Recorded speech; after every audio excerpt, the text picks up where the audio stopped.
The eyes of the world now look into space.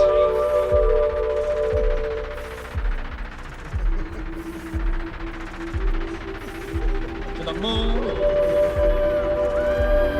and to the planets beyond. Hi, I'm Danielle Garza, Rex. Alistair Bayardo. My name's Kevin Chang. Danny Haloossim. And Robert Hill. Of Deeper Understanding. So you developed like this really cool resin coating technique that you use in your pieces, and actually have one of your pieces right here. This piece is called Cave of Hypnosis, Oh wow. like the Greek god of sleep. Okay. So this piece is very much inspired by sleep. I kind of think about my collage in terms of like, I build it all out and I think, okay, this is going to be like 2D, 3D. Right. What do I want to put in the back? What do I want to put in the front? And then I build it then and pour layers of resin, let that cure, and then I pour another layer, another layer. So maybe a little bit just about your process and how you get to this gorgeous final product. Well, the process is also kind of lost on me. A lot of artists say that when they start a piece, they know exactly what it's going to look like. Right. I pretty much don't at all. Okay. But I see it as a conversation between yourself and the piece. Right. And you contribute to the conversation by making a mark, and then you look at it and you respond to how it responds to you. Okay. It's almost like you can't go into a conversation with somebody else already planning the entire thing, because Yeah, you don't know exactly. how they'll respond to you. It's just pretty much black and white, grayscale with all types of colors. Just, I don't know, I like it that way. Okay. And are you self-taught or?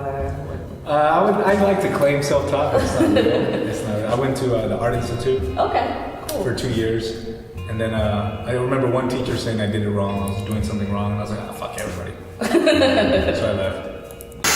A person hooked on pornography or sex suffers from the secret addiction. God is looking for geeks here tonight. He's looking for nerds. He's looking for jocks. He's looking for future Vogue models of America that walk around flipping their hair every day. Yeah. I watched him gyrate his legs and swivel his hips. And our parent teachers group feels he should not be on television. The women then had babies. This was unnatural and very wrong. What do you think that your videos kind of reveal about society's like kind of collective subconscious? Most of the time, I think the primary thing that we're going for is just what makes us laugh or what Right. holds our interest. So we're not Okay. necessarily always trying, To, like, thinking go of it in for terms of like, it. oh, we're making some grand statement. But I think that things definitely come to light. Just the things that get repeated. Right. Just like things that people say, reactions that people have that just feel very dated to us now or very funny to us now, but that were very genuinely meant at the time. I think it says a lot about how things have changed Okay. since like the era of like VHS and when a lot of the material that we pull from has come Right. from. It's like mostly 80s and 90s. Stuff from the 80s and 90s, because that was when the VHS craze was at its peak, and then around 2002 it started to die off, and just everybody put out something in that time period. So it's just interesting. It's almost like a little time capsule to see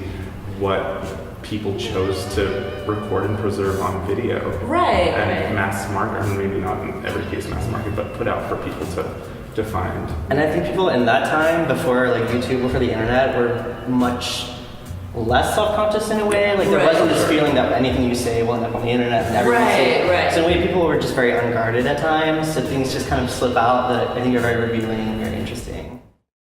And therefore, as we set sail, we ask God's blessing on the most hazardous and dangerous and greatest adventure on which man has ever embarked.